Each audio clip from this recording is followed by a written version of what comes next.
All Americans, not only in the states most heavily affected, but in every place in this country, are rightly disturbed by the large numbers of illegal aliens entering our country. The jobs they hold might otherwise be held by citizens or legal immigrants.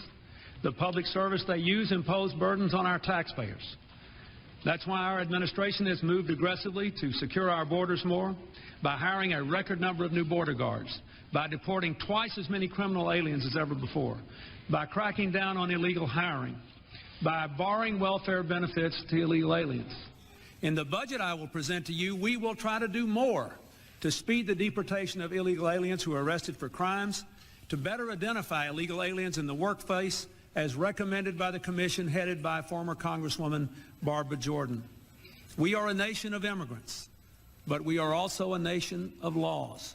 It is wrong and ultimately self-defeating for a nation of immigrants to permit the kind of abuse of our immigration laws we have seen in recent years, and we must do more to stop it.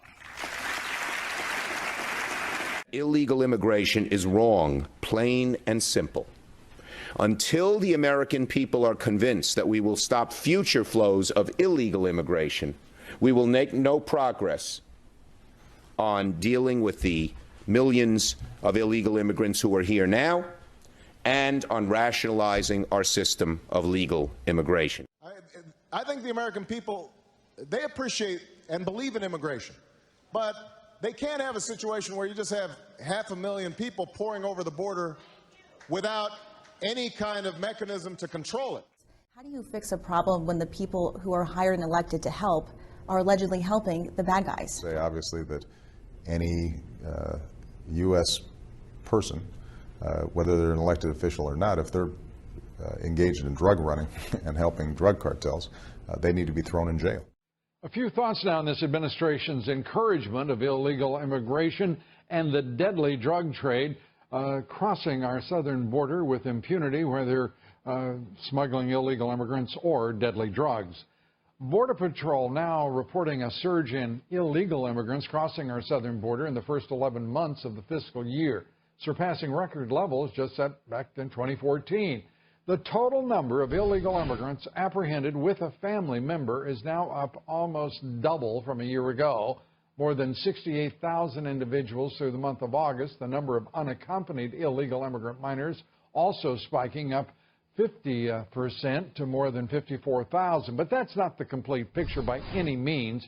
We already know the Obama administration does everything it can to defer revelations of truth, to hide the truth outright about illegal immigration and the security of our southern border in particular. The Obama administration has lied about illegal immigration and border security throughout the almost 8 years of this president's 2 terms in office. There is no reason for it, of course, to stop now. We shouldn't expect it. We certainly don't. Nor, for that matter, there is no need to secure our border with Mexico at this late date in this lame duck's term.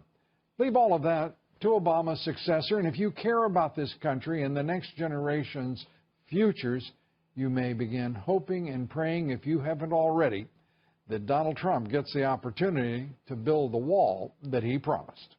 You can imagine what those countries put into the system. They're not putting their good ones.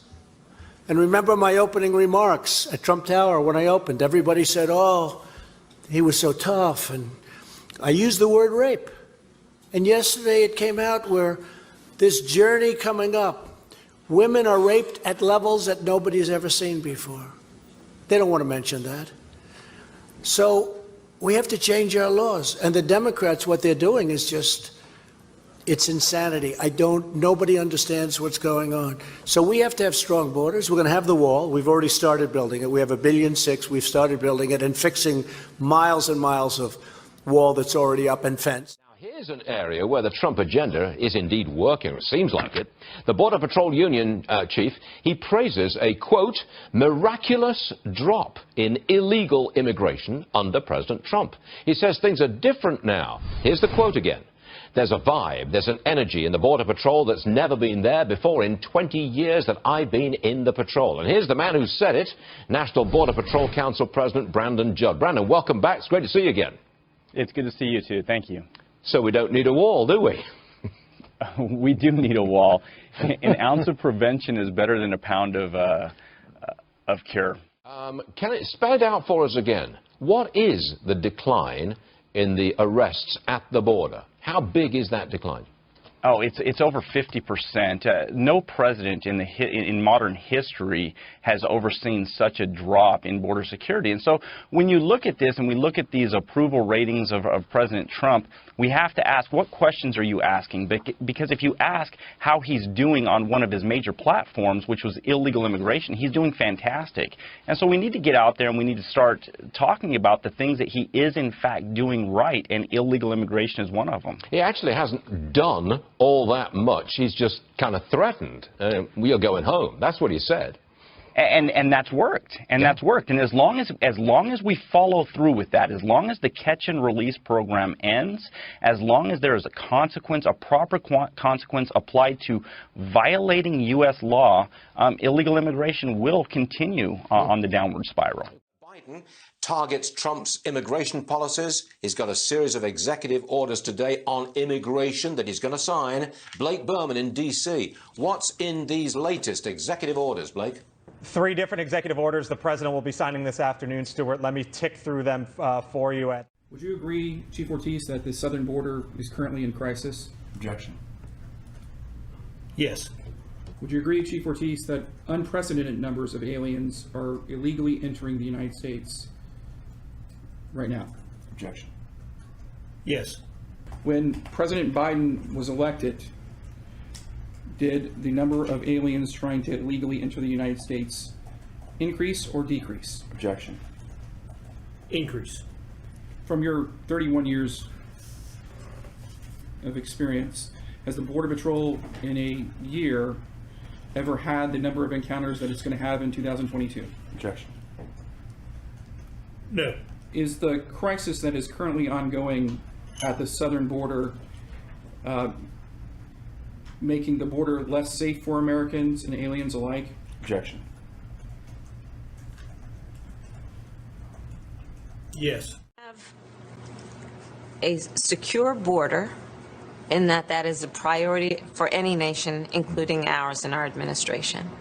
But there are still a lot of problems that we are trying to fix. Ali Bradley is with us now. That was the Vice President on Meet the Press yesterday. Ali, is there anybody on the border who believes it's secure? No, Leland, everybody I've talked to, I'm here at the sheriff's conference in Sierra Vista, and everybody has brought that clip up saying, how could she say something like that? There is no way our border is secure. They're actually, the Arizona sheriffs are issuing a vote of no confidence in the Customs and Border Protection Commission. The border now an apparent rift between some Border Patrol agents and the Biden administration. In an exclusive interview, KTSM 9 News anchor Christina Aguayo gives us an in-depth look at the issue. A recent visit to the region by DHS Secretary Alejandro Mayorkas revealed tensions between Border Patrol agents and the Biden administration. I sat down with a recently retired agent who told me that policy and lack of support from the administration are fueling those tensions. I believe with the Trump administration, when we were doing our job, we felt the support of the executive branch. We don't feel that same support from the Biden administration. When Biden took office, he signed a flurry of executive orders reversing Trump-era immigration actions.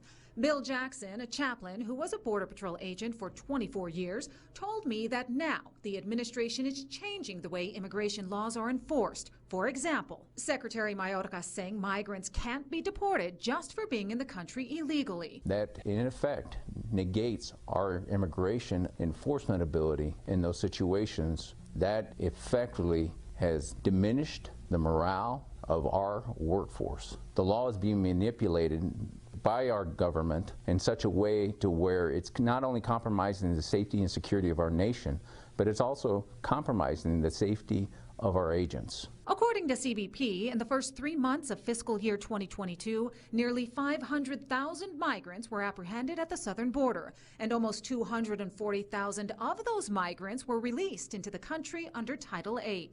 Now we're just herding people in and getting them out as soon as possible because we're overwhelmed. Jackson said they are so overwhelmed that they cannot properly investigate the background of these migrants and worries about the possible criminals coming across undetected. I'm not pointing the finger of blame at any one person, but I am going to expose a government that is changing our laws to accommodate their own agenda, which is hurting our country.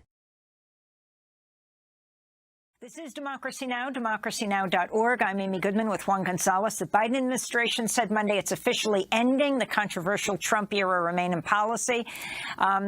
in Mexico policy and will no longer force asylum seekers to wait in Mexico while their cases are resolved in U.S. courts over months and years. 2022, 2023, there were record border crossings. Your administration took hundreds of executive actions. It didn't stem the flow. Numbers kept going up. Finally, in 2024, just in June, 3 weeks before the first presidential debate with Joe Biden, you institute executive actions that had a dramatic impact, really shut down people crossing over. Why didn't your administration do that in 2022, 2023? We have dealt with it such that, to your point, we now, as of today, as of our visit, have lower undocumented immigrants and illegal immigration than Trump when he left office. And now to the cost. The migrant crisis is costing taxpayers an eye-popping $150 billion last year alone, causing crisis zones to cut emergency services to cope with the influx. According to a nonprofit analysis, that means cutting firefighters and police. They may be even more headed this way right now if Kamala Harris wins the White House. Hundreds of thousands of migrants are reportedly being held in Mexico until Election Day, awaiting the outcome to see if they can, in fact, enter the country. And that requires bipartisan work. Do you wish you'd done those executive orders in 2022, 2023? I think we did the right thing. Let's talk about this compromise bill that you want to pass if you're elected. You said that's going to be a priority. It includes $650 million in funding for the border wall. That's something Republicans wanted. That was part of the compromise. Under Donald Trump, you criticized the wall more than 50 times. You called it stupid, useless, and a medieval vanity project. Is a border wall stupid? Well, let's talk about Donald Trump and that border wall. How much of that wall did he build? I think the last number I saw is about 2%. And then when it came time for him to do a photo op, you know where he did it? In the part of the wall that President Obama built. The images on your screen are of construction materials meant to build former President Donald Trump's border wall that have sat untouched for years, ever since President Biden came into office. According to Republicans, $300 million worth of taxpayer-funded wall components thrown to the wayside until now.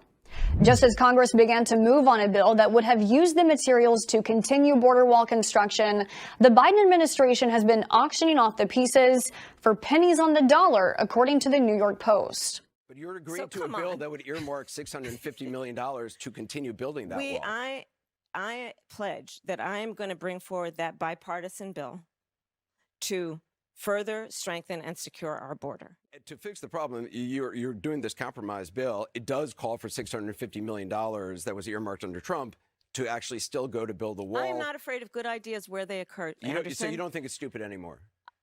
I think what he did and how he did it did not make much sense because he actually didn't do much of anything.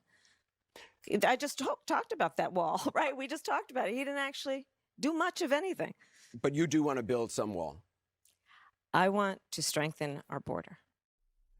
With just 2 weeks from the presidential election, the Biden-Harris administration is scrambling to hide the illegal immigration problem from the public's view and is now shipping more migrants to Texas and Arizona from California. The Border Patrol facilities there are overwhelmed, and Border Patrol sources say that the situation has come to a point where they've had to consider releasing migrants onto the streets, but because of optics issues, they've decided to increase flights of migrants to Texas and buses to Yuma, Arizona. In addition, our sources at ICE say they have been pressured to ramp up deportations ahead of the election to increase the numbers of individuals being removed from the country. San Diego County Supervisor Jim Desmond called the move a blatant attempt by the Biden-Harris administration quote, to protect their image before the election. San Diego has been the top sector for illegal crossings across the southern border and has still been overwhelmed despite new restrictions by the Biden-Harris administration that have led to a downturn in illegal crossings. Border Patrol facilities in San Diego are operating above operational capacity, meaning that they have more migrants in custody than they can handle. Many migrants are choosing to go there because the Biden administration has instructed Border Patrol agents in San Diego to allow for more loopholes to their asylum restrictions that allows for migrants from more than 100 countries in the Eastern Hemisphere to get released because their home countries will not take them back. Now, the facilities in San Diego have about 1,200 individuals in custody, operating at about 122% operational capacity. Now in Texas, in the Rio Grande Valley, where Border Patrol is flying those migrants, they're operating at about 19% operational capacity.